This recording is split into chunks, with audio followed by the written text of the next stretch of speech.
As the death toll and humanitarian crisis deepens in Gaza, it can be hard to imagine peace as a possible outcome of this Israel-Hamas war. But former NBC News Tel Aviv bureau chief Martin Fletcher argues that is possible. He has a new opinion piece published in the Times of Israel, headlined "Opportunity Within the Catastrophe." And Martin joins me now.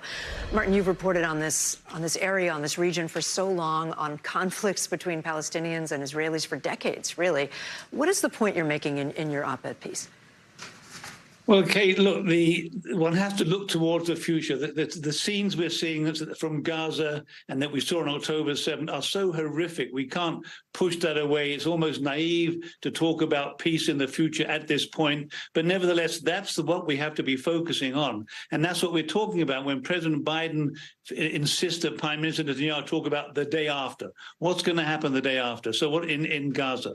How will they get back on their feet? So what I'm thinking about is not only what will happen the day after, but the month after, the year after. And I think 2, 3, 4 years down the road, when the dust has settled and when trade is resuming between Israel and Gaza, Israel and the Palestinians are going to have to talk about the way forward, because what is very clear from the last couple of months is that Netanyahu and Hamas basically failed their people, right? They've had about 6 wars, I believe it is, in the last 17, 18 years. How long can that go on for? So they failed their people. Both groups, both peoples need a new start. And there is tremendous opposition in Israel today to Prime Minister Netanyahu's his policy of managing the conflict, so to speak. So peace talks is the way forward.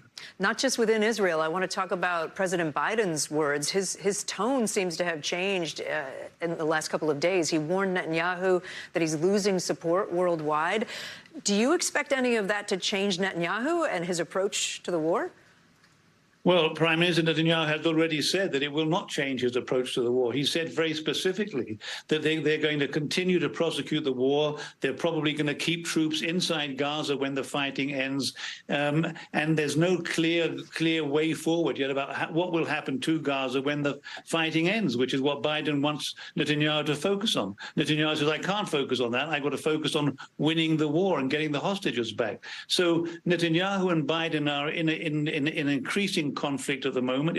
It's pretty clear. I mean, Israel is eternally grateful for the support America's given Israel so far, but clearly there's a time limit on that.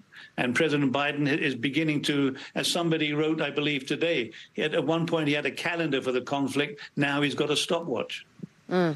You know this area so well. You reference in your article that you wrote the two-state solution. For our audience who hears this and doesn't quite know what that looks like, what would that look like, and is that possible?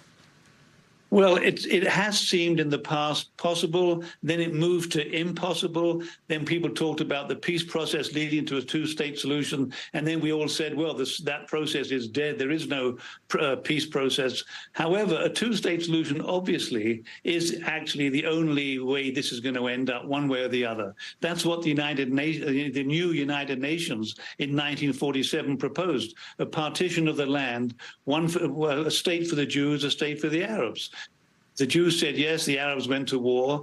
The two-state solution will simply mean 2 countries living side by side with security guarantees for each state. To be continued. Martin Fletcher, always great to have you. So thanks so much.